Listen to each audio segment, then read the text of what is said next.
Solo dile: no aguanto más. Ay, no puedo más. Pero ahora entiendo que este dolor va a producir en mí un peso de gloria y me enseñará cosas que de otro modo no hubiese aprendido. Gime, llora delante del Señor y dile: Señor, aquí estoy. Aquí va mi corazón. No me ha quedado nada, pero si puedes hacer algo con mi nada, sabes, yo te estaría agradecido. Está bien si no quieres cambiar mi circunstancia. Solo ayúdame a verte en medio de la tempestad, a sentirte que nuestra relación no se ha minado, ni requebrajado, ni dolido. Hoy queremos irnos de aquí sabiendo que tú nos amas. Ya sé, siempre nos lo dices. Pero me gustaría sentirme más cerca de ti que nunca. Porque entiendo que esta enfermedad no significa que me ames menos o que me falte fe o que en su defecto haya hecho algo que no te agradó. Ni la escasez económica, ni la familia disfuncional. Soy de los pocos privilegiados que no son parte de esta generación de cristal que solo te busca en las promesas como si fueras una galleta de la fortuna. Somos de los pocos privilegiados que valoramos el proceso y vemos al Señor en el proceso. Vemos al Señor en el proceso. Vamos. Mira al Señor en la tormenta. Cuando pases por las aguas, no te negarán. Cuando pases por el fuego, no te quemarás, ni la llama arderá en ti. Pero no me pidas, Daniel, Sadrach, Mesach, Abednego, que apague el horno. Vas a ir al horno y yo caminaré contigo ahí. Y verán mi gloria. Porque esto que atraviesas no es porque pecaste o tus padres pecaron o porque lo heredaste. Es para la gloria de Dios. Tiene propósito a futuro. Bendigo a los que están sufriendo, bendigo a los que duelen. Porque el propósito nos trae una revelación que no había antes. Porque el propósito nos revela, nos confirma, nos lleva a un nivel diferente. Y cada uno de nosotros sufre de manera distinta. Cuidado, Hay que aprender a concederle a los demás el tiempo, la forma, el espacio que cada uno necesita, porque las estructuras emocionales son diferentes. Hay gente que de un luto en 24 horas está listo y hay otros que le lleva años procesar. Y no son más débiles en la fe ni menos espirituales. Dios nos hizo así, con diferentes estructuras emocionales. Él dijo: yo soy el Dios de Abraham, el Dios de Isaac, el Dios de Jacob. Nunca dijo: yo soy el Dios de Abraham, Isaac y Jacob. Dijo: yo soy el mismo Dios, diferente trato para cada quien. Conociendo tus limitaciones, mis limitaciones, nuestros adjetivos, calificativos, nuestras debilidades. Hace poco alguien me decía: mira, me podés dar todas las explicaciones que quieras, pero no va a hacer que me duela menos. Y es verdad. Yo te digo más. Si queremos saber dónde y en qué área nos va a usar Dios, los que dicen: yo no sé cuál es mi ministerio, hay que prestarle atención a nuestro dolor. ¿Qué nos está doliendo?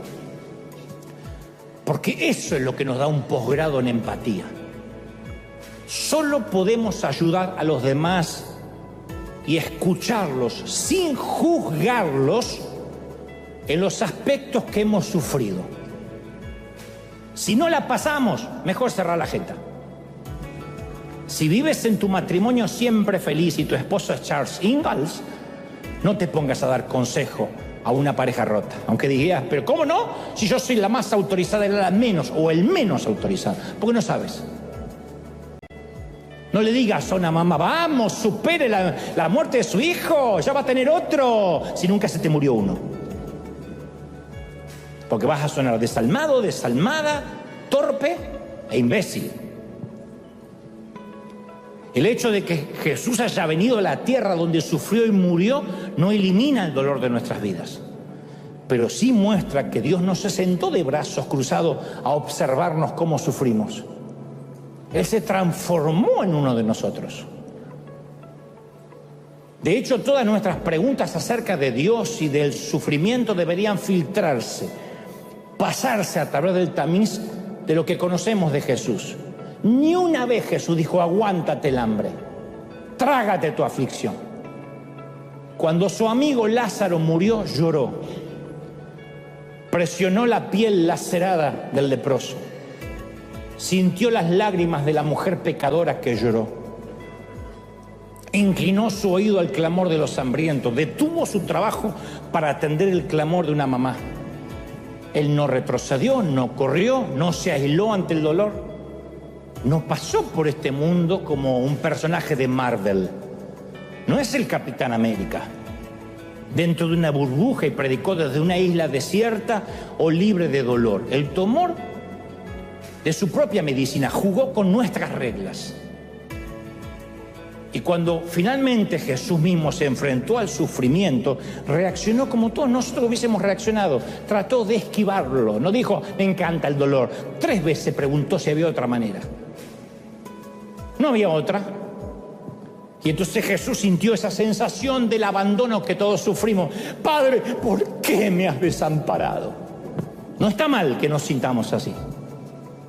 O sea, Dios no nos dio palabras, teorías, doctrinas sobre el dolor. Se dio a sí mismo una filosofía y una doctrina que no podría explicar cosas difíciles, pero al darse a sí mismo Él tiene el poder de cambiarlas. La historia de Jesús promete el cambio.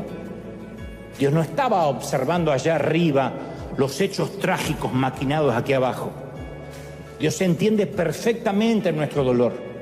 Y el escritor de los Hebreos en capítulo 4:15 afirma, porque no tenemos un sumo sacerdote incapaz de no entender nuestras debilidades y nuestros dolores, sino que tenemos uno que sufrió y fue tentado de la misma manera que nosotros. Tenemos a alguien empático. Alguien tiene que aplaudir por la empatía de nuestro Señor, ¿sí o no? Jesús comprende nuestro dolor y nuestras lágrimas se transforman en sus lágrimas. No estamos abandonados, no estamos solos. Alguien tendría que decir amén, ¿sí o no?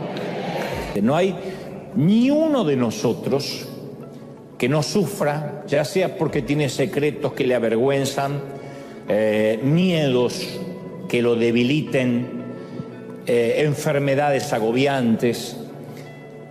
Si las estadísticas están en lo cierto, el 6,7% de nosotros sufre de depresión o de estados bipolares, el 8,7% tiene algún tipo de fobia, de miedo, el 18% sufre de un desorden de ansiedad.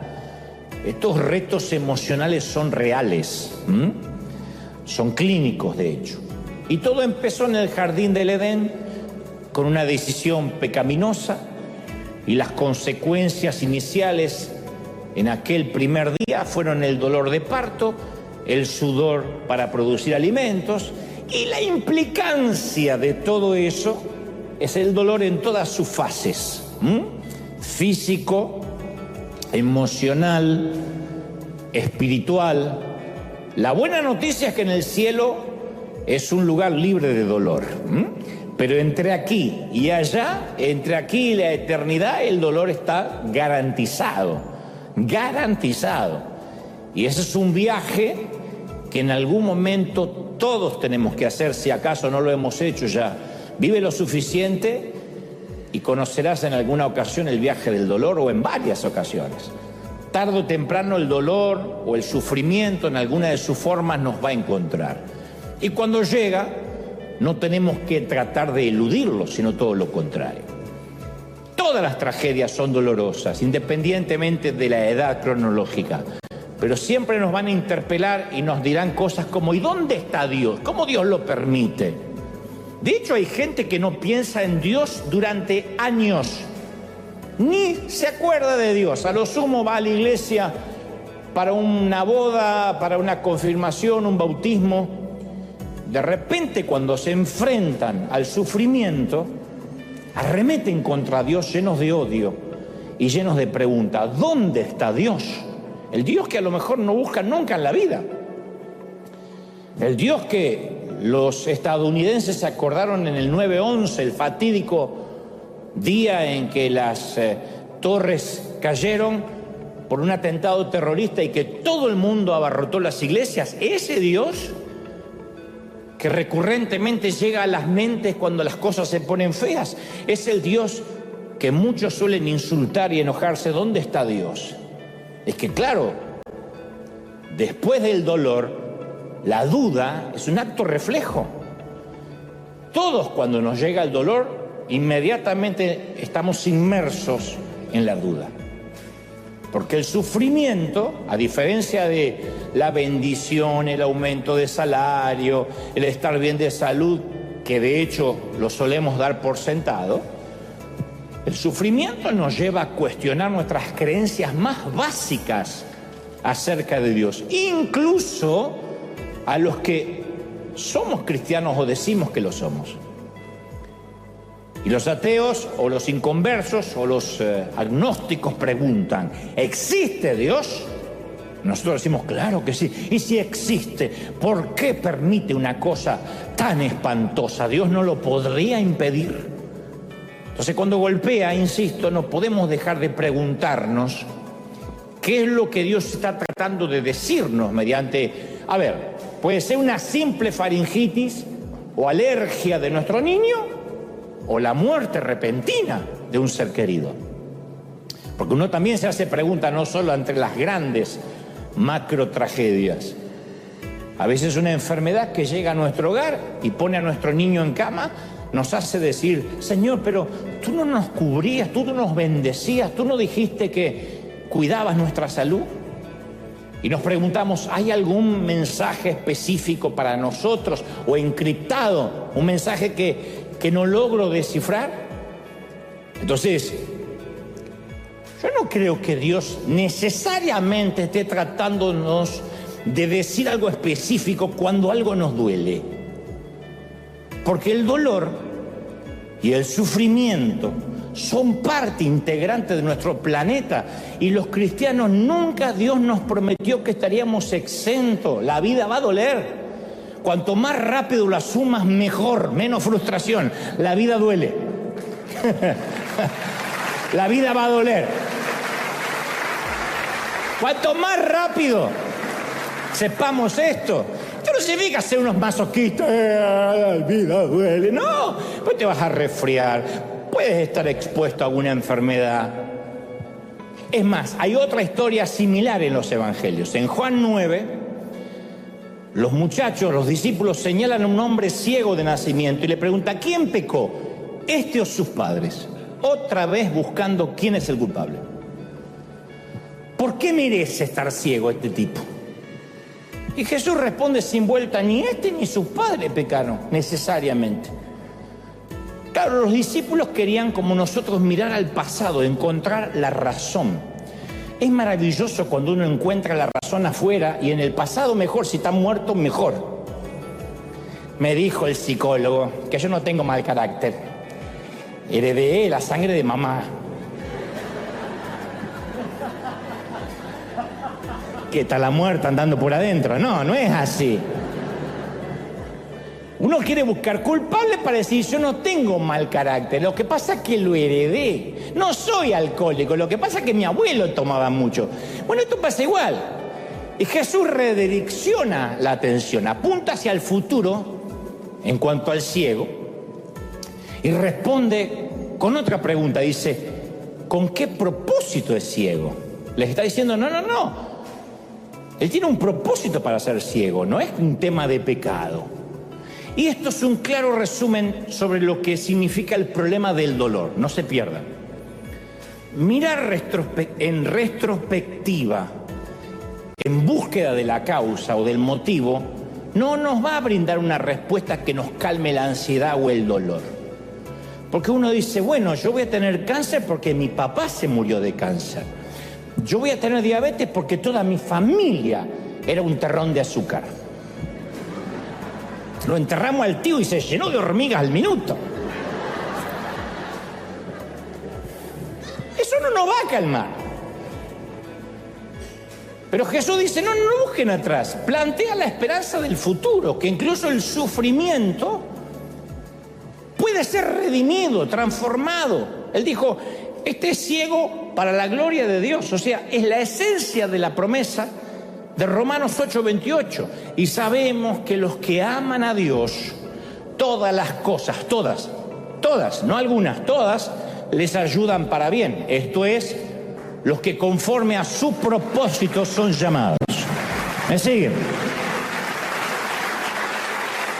En el ámbito cristiano hemos cometido dos grandes errores. El primer error es cuando le atribuimos todo el sufrimiento a Dios, considerándolo como un castigo. Cuando decimos, ¿viste? Tenía que pasar esto de los incendios para que Hollywood se arrepintiera. Y entonces los pobres hispanos que le estamos construyendo las casas y los estamos amueblando, que quedaron sin nada, ¿por qué pagaron el pato los pobres? ¿Por qué no se le quemó la casa a Jim Carrey, no a este querido de Guanajuato? ¿Por qué? Entonces uno no puede, bueno, es el efecto colateral. Cuando Dios tiene una bomba, algunos mueren. ¿De verdad? No es el Pentágono, es Dios. Entonces, si aceptamos que el sufrimiento proviene de Dios como una lección, como lo hace el Islam, tendríamos que vivir resignados. El polio, el HIV, la malaria, la peste bubónica, el cáncer, la fiebre amarilla, la peste negra allá hace siglos, el COVID.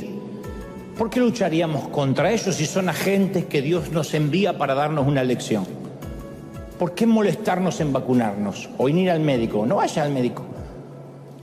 Yo provengo de una congregación donde ir al médico era falta de fe. Iban al médico igual, pero ya en ambulancia. Y el que lo atendía era el forense, pero era falta de fe. Porque hay gente que se hace colonoscopía, revisión de próstata, chequeos anuales. Si lo que Dios manda hay que aceptarlo. ¿Ven que no te hace sentido? Jesús mismo pasó sus días en la tierra combatiendo la enfermedad. Nunca dejó entrever que había que resignarse, no luchar.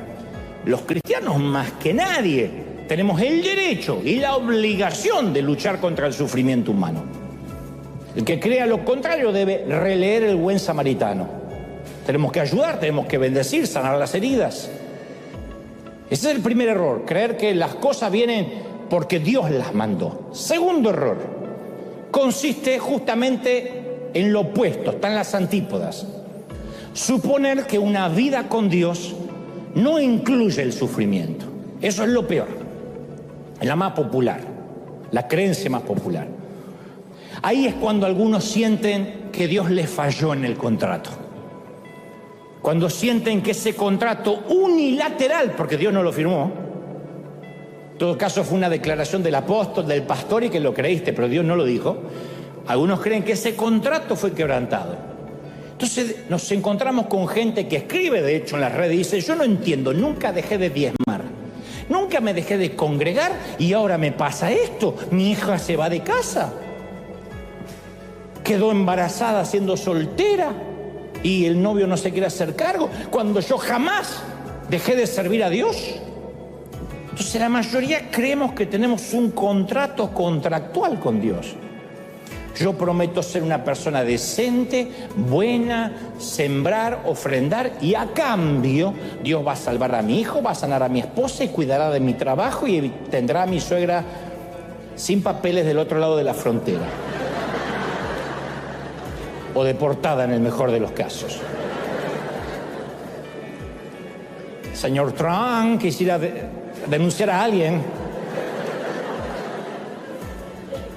Entonces, cuando Dios no satisface sus expectativas, se frustran y ¿qué vamos? Al reclamo, al mostrador de reclamo para clientes. Ahora, ¿cuántos regresan a los hogares en sus sillas de ruedas, preguntándose apesadumbrado por qué su fe no alcanzó? ¿Cuánta gente fuimos, enfermos a una noche de milagro y regresamos enfermos, o peor, porque tomamos frío?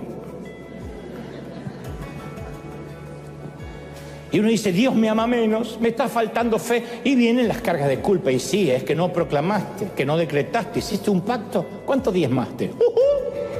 Peor todavía, había que pagar.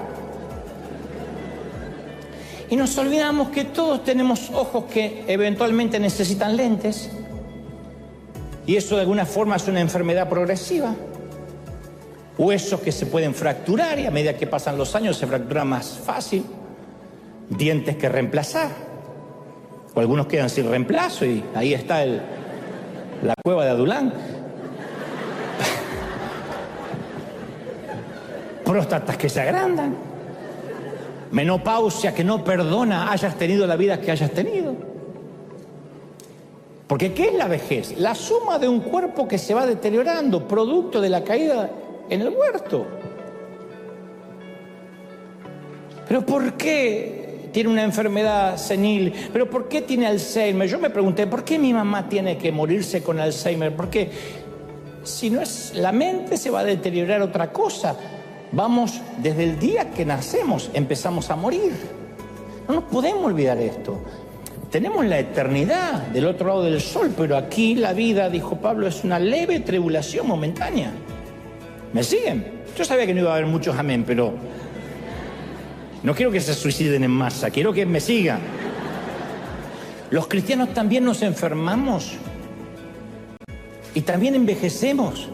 Bueno, ustedes más rápido que yo, pero envejecemos. Compartimos el sufrimiento con todo el mundo. Y a diferencia de muchos evangelistas empoderadores, el apóstol Pablo no parecía estar interesado en la riqueza, en el bienestar de este lado del sol. Le dijo a Timoteo, su hijo espiritual, en el capítulo 3 y el versículo 12, le dijo, asimismo serás perseguido, serás afligido, y esto les pasará a todos aquellos que quieran llevar una vida piadosa con Cristo Jesús. ¿Quién quedaría en la iglesia si dijéramos, Señor, ¿quién quiere hacer un pacto de afligirse para Él? ¿Cuántos quieren tribulación? Y que vengan todas juntas si somos procesados. Nadie. Ahora, una persona enferma no es menos espiritual. Porque la fe cristiana no nos equipa mágicamente con un traje especial sellado, libre de gérmenes, para protegernos contra los peligros de la tierra. Eso impediría que nos identificáramos con el mundo, seríamos mutantes. Impediría que tengamos empatía, un lujo que Dios no le permitió a su propio Hijo. Entonces, sostener la idea de que convertirnos en cristianos nos garantiza la salud y la prosperidad. Si estás en una congregación, esto lo digo a los que miran, donde te garantizan que tendrás salud, prosperidad y te irá bien, te están timando. Eso es Amway, Herbalife, no es la Biblia. Es una falacia, una herejía absoluta. ¿Queremos estar sanos? Sí. Por su llaga fuimos curados. Pero si por alguna razón nuestro cuerpo permanecerá frágil, con todo, aunque la higuera no florezca, aunque en las vides no haya fruto, con todo, yo me alegraré en mi Señor. Mi gozo no está regulado o emparentado con la salud o con la prosperidad. El legalismo nos dice, quédate encerrado en este invernadero llamado iglesia y no te juntes con mundanos porque te podrías tentar e irte con otro. Y Dios nunca nos mantiene entre algodones, porque Él no quiere prostitutos. Él quiere hijos. Hijos que con libertad lo elijan todos los días, lo elijan a diario, no porque están cautivos ni son rehenes del legalismo, sino que lo elijan. ¿Hace sentido? Y nosotros a veces, más que un padre, lo que queremos es tener un abuelo en el cielo. Que nos consienta, hacemos berrinche de nietos, bendice, yo pacté. Y Dios no tiene nietos, Dios tiene hijos. Y Dios quiere que elijamos libremente, incluso cuando la elección acarree dolor, porque estamos comprometidos con Él, no con sus recompensas. Dios nos llama a servir y puede decirnos, mira que te va a doler, te van a criticar. A lo mejor vas a tener que abandonar un gran salario por ir a creerme a mí por fe. ¿Estás dispuesto? Porque por un salario más grande cualquiera tiene el llamado de Dios. Entonces quiere que nos aferremos a Él, incluso cuando tengamos todas las razones para rechazarlo. Satanás fue ante Dios con la acusación de que sus hijos realmente no eran libres. Mentira, no son libres. Y su gran pregunta fue, dime, Job, ¿te sirve porque le has dado una vida cómoda? ¿O seguirá siendo fiel este tipo en el dolor? Déjame probar si es realmente libre, si te ama en libertad. Porque cualquiera, con tantos hijos, próspero, con tanto ganado, cualquiera que es el Elon Musk del momento te ama.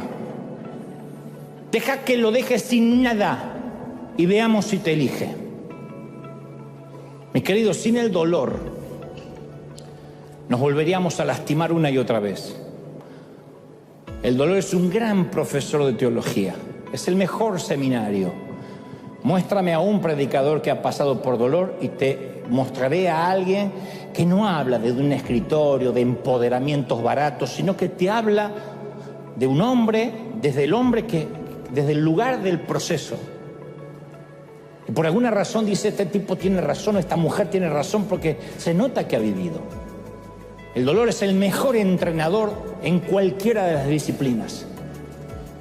Es un eficaz docente. Es el faro que nos avisa desde la orilla que hay un riesgo inminente del cual podemos chocar contra los arrecifes. Y si decidimos escondernos en la bodega como polizones, no vamos a solucionar el problema ni vamos a crecer nunca. Y muy a menudo y con frecuencia Dios utiliza el dolor para hacernos crecer, madurar. A través del dolor es cuando decidimos cambiar situaciones. El otro día decía un psicólogo, cambiamos y crecemos. Cuando el mantenernos igual duele más que el dolor del cambio. Hay gente que pesa los dos dolores. ¿Me quedo donde estoy y sigo con este dolor? ¿O me aguanto el dolor del cambio, que es menor? Hay dolores que son crónicos porque queremos. El dolor del cambio es menos que aguantarse ese dolor. Pero nos negamos a tomar decisiones, nos negamos a cambiar. Cuando somos chiquititos, todos tenemos una barrera defensiva que Dios nos regala contra el dolor. Es uno de los grandes regalos del Señor. Si un niño experimenta el abuso sexual, emocional, Dios le regala algo que se llama la negación, que es un mecanismo de supervivencia. Uno lo borra. Aunque no lo quiera, inconscientemente el cerebro del niño tiene un sistema de borrado y aparta el sufrimiento de su mente y le permite al niño soportar circunstancias dolorosas. Por eso es que no todos recordamos toda la niñez, sino que recordamos algunos momentos, cómo nos hicieron sentir. Y es muy saludable no experimentar realidades dolorosas cuando se es muy niño, porque así uno sobrevive emocionalmente. Hemos formado a una generación de cristianos, una generación entera que está aquí, que mira, que ven a Dios solo en las promesas, pero que no logran verlo nunca en el proceso. Hay una generación entera de cristal que ve a Dios en las promesas y no logra verlo en el proceso. Entonces vienen el domingo al templo y escuchan las promesas, pero luego no están listos para entender que de lunes a sábado van a vivir el proceso, aunque hayan proclamado la promesa. Es una generación completa que no conoce a Dios realmente. Se ha levantado, como en los tiempos de Israel, una generación que no conoce el proceso de Dios. Cuando no conoce el proceso de Dios, tampoco hay temor de Dios. Cuando no hay temor de Dios, La relación con Cristo, la relación con la iglesia es el hilo más delgado. Apenas cualquier cosita abandonan todo. Porque desconocen que Dios está más en el proceso que en la promesa. El Señor dijo en Isaías 43:2, cuando pases por las aguas, yo estaré contigo. Cuando pases por el fuego, no te quemarás, ni la llama arderá en ti. ¿Cómo vamos a conocer a Dios si no queremos pasar ni por las aguas ni por el fuego? Hay cosas que no podemos aprender de Dios si no pasamos por el proceso, por la llama y por la llama y por el agua. Ese es el viaje a través del dolor. Si uno evita el viaje, evita a Dios. Hay una revelación de su gloria que solo viene del dolor, no viene de otra manera. Uno no lo aprende con el dolor ajeno, Porque hay algunos que podrían decir, sí, yo de tanto en tanto visito un hospital y eso me choquea.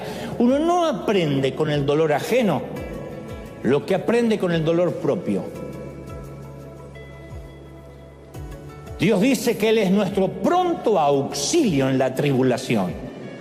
Pero si uno trata de evitar a toda costa la tribulación, lo está evitando a Él. ¿No quieres encontrarte con Dios? No. Si tengo que pasar por tribulación, no quiero a ese Dios. Quiero al Dios de las promesas.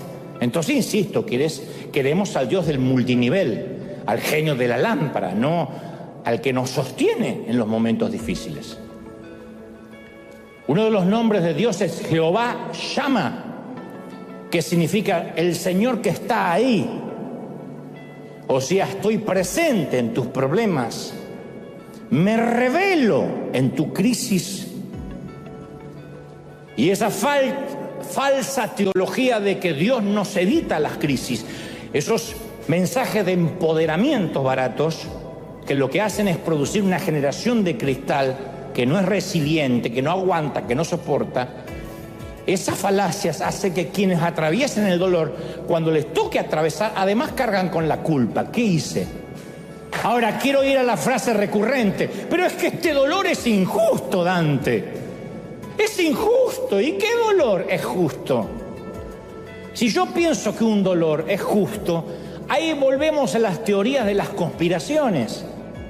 Ok, ¿sabés por qué? No sé, Haití o este país fue devastado por un tsunami, porque ahí hay mucha idolatría. Yo escuché gente diciendo, ¿sabes por qué hay tantos terremotos en México? Y porque son muy guadalupanos. De verdad.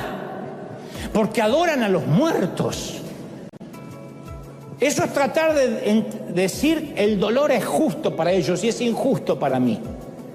Y así no funciona, lo dejamos en claro. Ahora razonemos juntos. ¿Cómo sería un mundo? Vamos a suponer un mundo justo. Está bien, ok. Nos sentamos en la mesa con Dios, en la junta directiva, y vamos a hacer un mundo justo. Imaginemos que el mundo operara de acuerdo a leyes fijas, como son las leyes de la naturaleza. Si el castigo por las malas acciones funcionara como el dolor físico, que si uno toca el fuego, es inmediatamente castigado por el dolor. Así aprenden los niños. Esto quema, pero no lo va a aprender, de hecho, hasta cuando somos adultos. Vamos al restaurante y el camarero dice, no toque porque quema. ¿Qué hacemos? ¡Uy, sí!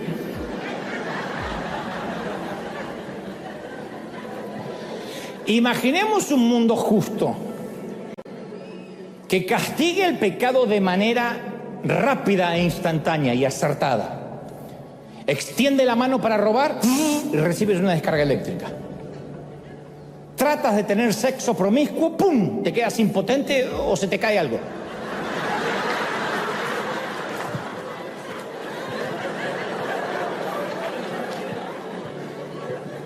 En la misma línea de pensamiento, imaginemos un mundo justo en el cual Dios recompensara el buen comportamiento, siempre de este lado de la eternidad, ¿no? Sé honesto con la declaración de impuesto al IRS, AFIP, Hacienda, allá en casa, y Dios te dará salud eterna. Nunca te vas a enfermar porque eres honesto con el IRS. Seríamos como una foca amaestrada o un lobo marino que recibe un pescado. No podemos negar que este universo paralelo tiene su atractivo, porque por fin reinaría la justicia y la equidad, y el que sufre porque está pagando algo.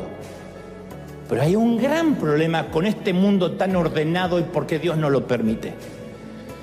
Primero, porque no representa nada lo que Dios quiere hacer aquí. Lo que Dios quiere de nosotros es un amor sin interés, tal como todos queremos que sea el verdadero amor. Aún el abuelito de 82 que sale con la de 23 sueña con que ojalá me amara por mi virilidad.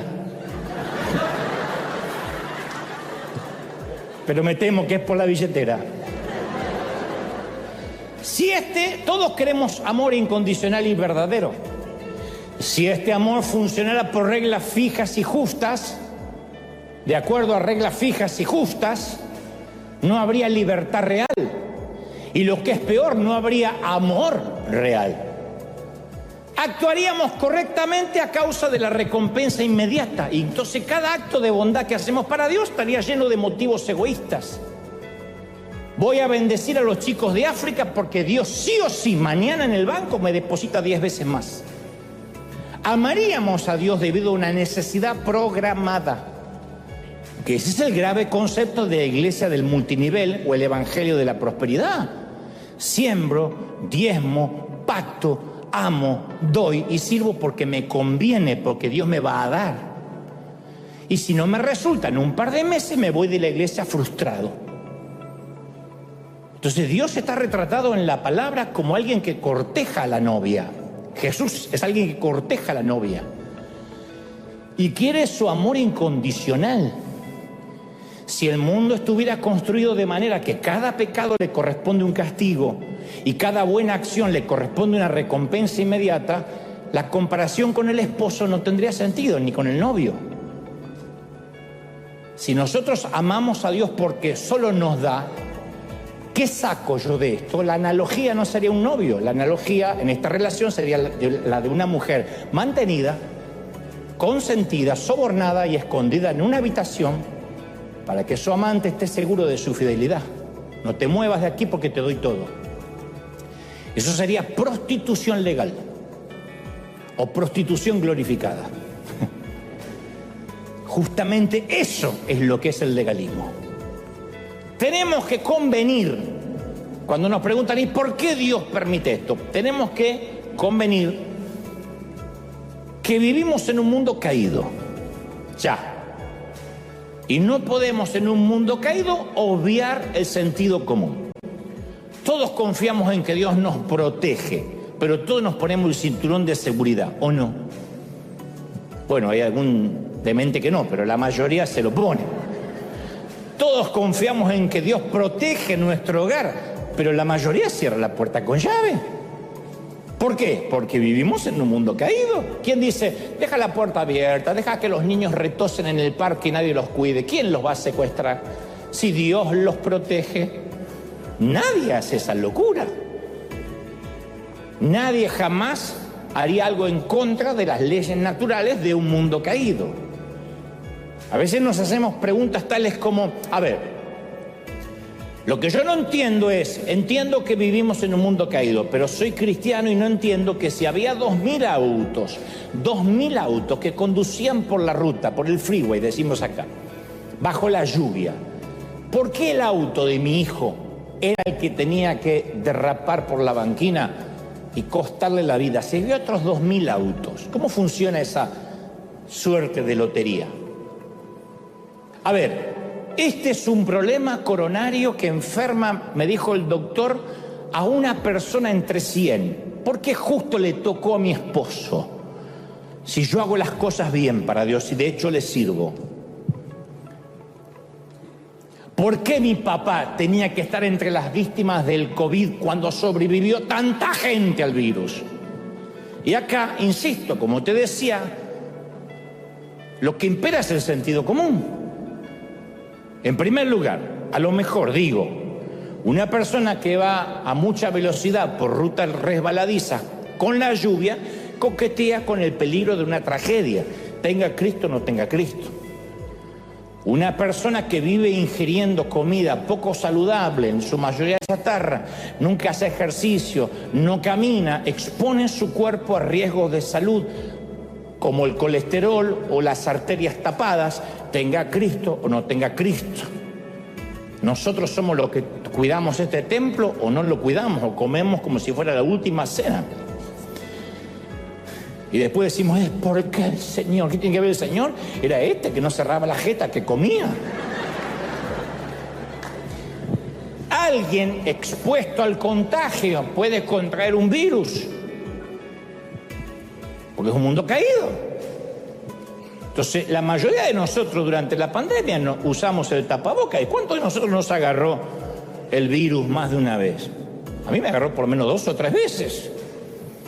Y yo podría decir, pero ¿cómo, Señor? Si yo te estoy predicando, si yo te estoy sirviendo, si yo tomé las reglas de asepsia, si yo me cuidé, si me lavé las manos 70 veces, y bueno, me contagié.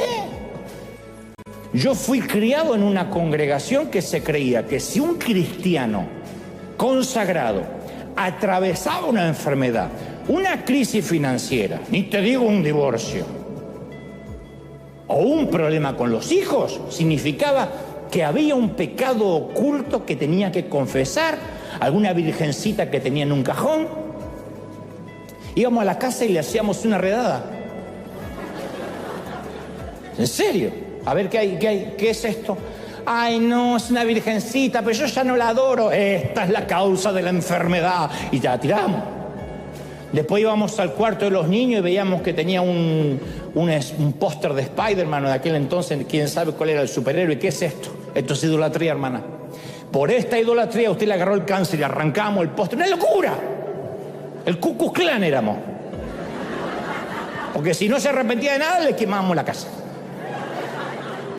Y tratábamos de ver qué era lo que le había abierto puertas al diablo, dejándola, soslayando otra vez la idea, o implicando que si uno se enferma, uno sufre, o uno le tiene problemas familiares porque le abrió necesariamente una puerta al diablo. Ahora yo no digo que no haya alguien que vaya a consultar brujos, que se meta en esos sitios que traen consecuencias. Yo digo al cristiano que no, pobrecito, lo más lejano que fue el Chapulín Colorado, lo más satánico que hizo. Pero ahí cae el popular, algo habrás hecho. Vamos a descubrir qué hiciste. Entonces, uno sufre y encima viene la culpa. Justo necesitábamos esperanzas y nos ofrecen una dosis helada de culpa y duda. Y nos castigan a través del púlpito. Esos que están sufriendo, que abandonaron a Dios, que le abrieron puertas al diablo. Entonces uno dice, encima que tengo cáncer, estoy endemoniado. Yo he conocido a líderes que predicaban esto, hasta que ellos mismos se infartaron o terminaron internados o tenían que ocultar la depresión o sus propios hijos se divorciaron, que los ponían como grandes ejemplos. Mis hijos, los siervos del Señor, que van a heredar el ministerio, y después se le divorciaron, eran unos canallas, unos sinvergüenzas, y no lo pudieron explicar. Pero no lo pudieron explicar porque quisieron mostrar un modelo que Dios no les mandó a mostrar. Una perfección que Dios no les exigió. Yo oigo predicar a tantos y me pregunto con dolor, ¿qué Biblia leen? Porque sus Biblias están llenas de declaraciones, decretos proféticos, empoderamiento, y si yo no desacredito las promesas. Pero cuando uno edita la Biblia y solo predica una parte de la verdad, eso también es una herejía. Una herejía no es mentir de todo, es decir, solo una parte. Es ocultar las letras pequeñas del contrato, eso también es una estafa. Cuando firmas un contrato y no lees las letras pequeñas, te están estafando, o posiblemente te están estafando, o timando. Por eso hay tanta gente que no cree, porque no les suena a realidad lo que nosotros predicamos. O como suelo contar siempre, mi papá un día chocó el auto, su único auto, el primero que tenía, el Renault Gordini. Estábamos mi hermano, yo atrás, mi mamá al lado, y no sé, no había chinitos, pero no sé, había, supongo, alguna otra nacionalidad que chocó a un pobre argentino víctima. y chocamos el auto de unos trompos, nos hicimos algunos cortes menores, yo me acuerdo en los labios, etcétera. Y mi padre decía, no sé qué pasó, y mientras que bajaba aturdido, mi madre gritaba, ¡eso nos pasó por salir sin oración, viejo! ¡Salimos sin orar, viejo! Mi mamá no la ahorcó a mi mamá porque Dios es grande. O sea que Dios nos hizo colisionar esa vez porque nos olvidamos de orar. No digo que orar antes de un viaje esté mal. Digo, de verdad que si nos olvidamos de orar antes de los alimentos, se nos atraganta el hueso de pollo.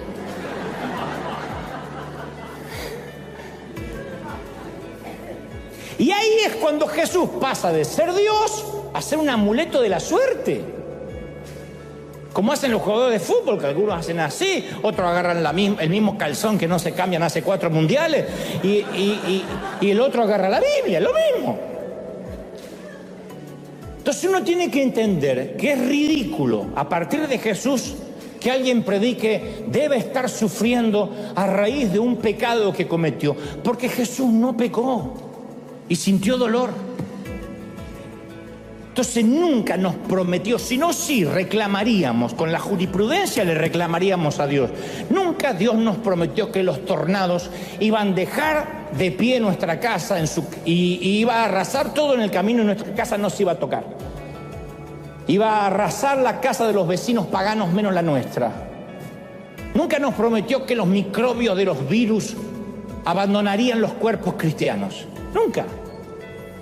No estamos excluidos de las tragedias del mundo porque Dios mismo no lo estaba. Ahora bien, insisto, ¿por qué nos pasa entonces lo que nos pasa? Es peligroso y ni siquiera es bíblico que nos torturemos tratando de encontrar un mensaje de Dios en cada dolor. Es peligroso.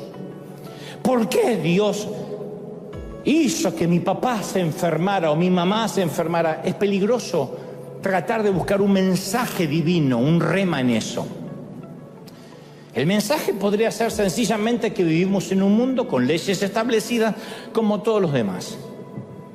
El grave problema es que algunos cristianos, especialmente nosotros los hispanos, creemos que la prosperidad material es la señal inequívoca que Dios nos está bendiciendo. Y percibimos la escasez, porque venimos de ahí, la mayoría, percibimos el dolor como una señal de la desaprobación de Dios. Lo mismo sucede con la sanidad. Le damos mérito a los que han sido sanados milagrosamente, los mostramos en televisión, decimos que la sanidad está disponible para todos, solo tienes que reclamarla. Y yo de ninguna manera estoy subestimando la maravilla de la sanidad divina, nunca. Mi mamá fue sanada milagrosamente de cáncer, Dios me la regaló 40 años más.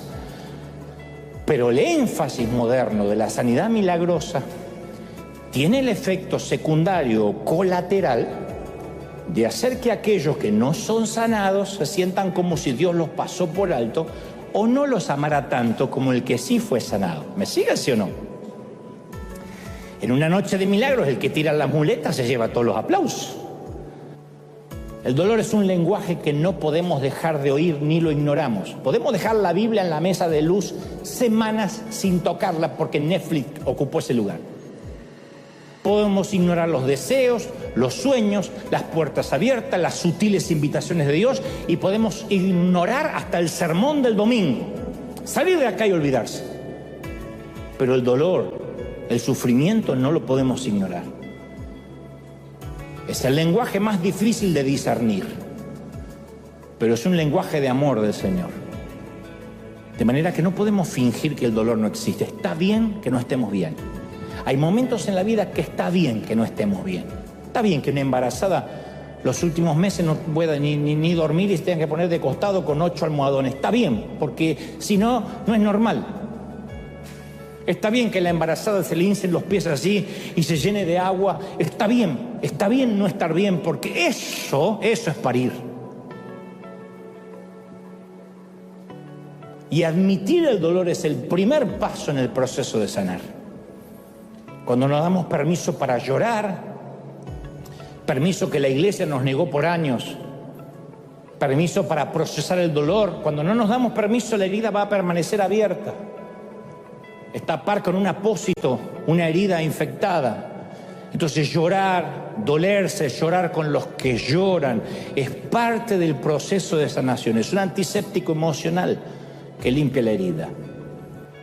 Allá en mayo del 2014, ya hace algunos años atrás, un mediodía de domingo, en Magdalena, Colombia, un autobús que transportaba niños que provenían de la Iglesia Pentecostal Unida, cristianos, explotó de golpe el ómnibus, quedó envuelto en llamas y entonces el repentino estruendo se escuchó en varias calles a la redonda. Entonces fue una noticia que dio la vuelta al mundo. Los testigos dijeron que los niños entre 2 y 12 años murieron calcinados sin que nadie los pudiera ayudar. Solo los mayorcitos saltaron como pudieron con el vehículo que estaba en llamas, obviamente, y muchos de ellos sufrieron quemaduras graves, los que sobrevivieron, los pocos que sobrevivieron, porque el saldo fatal fue la muerte de 32 niños y otros 18 que quedaron con heridas graves. Esto es apenas un ejemplo de los cientos, de los miles que hay de tragedias que incluyen niños, ancianos o todo tipo de gente inocente. La primera reacción que se nos viene a la mente, estoy convencido que se nos viene eso a todos, es ¿y por qué eso no le pasó a un grupo de adultos que iba rumbo al casino, por ejemplo? O a narcotraficantes, o a gente adulta que iba a organizar una orgía, por ejemplo. ¿Por qué a niños? ¿Por qué a niños que provenían de una iglesia cristiana, que venían de un campamento, de adorar, de buscar al Señor? Imagínense las preguntas de los papis que dijeron: voy a mandar a mi hijo a que se eduque, a que crezca, que Dios le hable. Y estas son preguntas que también nos hacemos respecto a la devastación de los incendios de California, a un tsunami en Indonesia, donde mueren cientos, una tragedia aérea, ya sea en Alaska, Birmania, Etiopía, en Washington. Aún así, una tragedia como esta, en un autobús escolar, nos hace hacernos preguntas intrincadas. Es como cuando nos enteramos que un niño entra a un colegio con un arma y le cambia la vida a un montón de familias para siempre. ¿Por qué niños inocentes merecen una espantosa muerte en la ruta? No se suele hablar mucho esto tras los púlpitos, es un tema como que se evita. Pero todo el mundo dice: ¿qué? ¿Acaso Dios está tratando de decirnos algo? Cuando esto ocurre, ¿nos tenemos que alegrar de verdad? Digo, alegrarnos desde el punto de vista apocalíptico, el Señor está a la puerta, son los últimos tiempos. Pero estas tragedias han ocurrido desde que la humanidad es humanidad.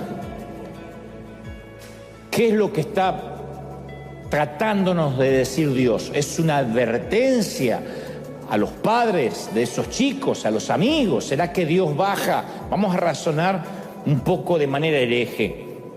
¿Será que Dios baja, suelta unos cables eléctricos cerca del combustible, o en su defecto manda a un ángel a que lo haga, y Dios después observa mientras se explota? ¿Será que Dios agarra o toma un mapa de California y marca el recorrido de un incendio? Esta casa sí, que esta familia lo pierda todo, pero no toquemos la casa de al lado, que muera el abuelo, pero no el ricachón de la vuelta. O sea, ¿será que Dios programa la tierra como un videojuego? Como un videogame, experimentando con mareas, con tragedias, con incendios, con tsunamis, con huracanes. ¿Es así como Dios premia o castiga a nosotros, sus víctimas indefensas, que ante esos desastres naturales, por ejemplo, no nos podemos ni defender? Claro, cuando yo digo estas preguntas de esta manera, yo sé que no soy políticamente correcto. Debo ser el único predicador que se plantea estas preguntas en público y suenan como un sacrilegio, como una profanación. Pero a diario miles de ateos se preguntan eso, e incluso muchísimos cristianos nos hacemos las mismas preguntas. Y nos vamos a tener que enfrentar a preguntas de seres queridos que nos dicen: a ver, tanto que vas a la iglesia, y tu Dios, ¿cómo permitió tamaña tragedia? Porque no es lo mismo, insisto, que nos enteramos que ocurra una tragedia y mueren adultos, que estén involucrados niños, abuelitos. Todas las tragedias son dolorosas, independientemente de la edad cronológica. Pero siempre nos van a interpelar y nos dirán cosas como: ¿y dónde está Dios? ¿Cómo Dios lo permite? De hecho, hay gente que no piensa en Dios durante años, ni se acuerda de Dios. A lo sumo va a la iglesia para una boda, para una confirmación, un bautismo. De repente, cuando se enfrentan al sufrimiento, arremeten contra Dios llenos de odio y llenos de preguntas: ¿dónde está Dios? Conoceréis la verdad y la verdad os hará libres. Y esta es la verdad. Y por eso se siente esta sensación de libertad. Es mejor que arrojar muletas. Posiblemente esta sea la mañana de los milagros más grandiosos que jamás se ocurrieron en River. Porque cadenas se caen, cautividades se deshacen, sistemas de creencias se pudren. Y el Señor nos confirma: yo nunca te he dejado, pequeño, nunca te he soltado la mano, no me he dado por vencido contigo. Yo no me he rendido contigo, dice el Señor, ni por tus pecados, ni por tus errores, ni por tus equívocos. Yo no me he rendido contigo. He aquí te cercaré con espinos, dice la Biblia en Oseas. Y cuando sientan los espinos dirá: mejor volveré a mi casa con mi amado, porque allí no me faltaba el sustento, ni el pan, ni el afecto, ni el cariño. Y entonces, Gomer, te traeré de regreso a casa. Y yo ahora estoy sintiendo que hay mucha gente entre espinos. Y el mensaje de Dios es un mensaje de amor. Te amo demasiado como para dejarte perder, para dejarte alejar. Te amo demasiado como para que no me importes. Y te he cercado, he puesto muros, paredes con las que vas a sentir que no puedes atravesar, pero no quiero que te alejes. Aún en tu dolor, me dice el Señor, que te diga: estás en un ambiente controlado. Tú crees que te apartaste de mí, pero te tengo controlado, dice el Señor. La promesa de mis ángeles también son para ti: no dejaré que tu pie tropiece en piedra. Duele, la vida duele, las aflicciones duelen. Bienvenido a la vida real. Pero yo te sostengo, dice el Señor. No estás solo. Yo bendigo tus noches, bendigo tus mañanas. Impresionante. Todos.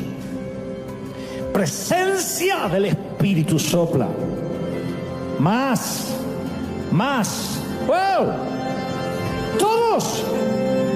La gloria del Espíritu está aquí moviéndose de un modo como pocas veces ha ocurrido. Yo pocas veces sentí lo que estoy sintiendo ahora. Es impresionante. Más.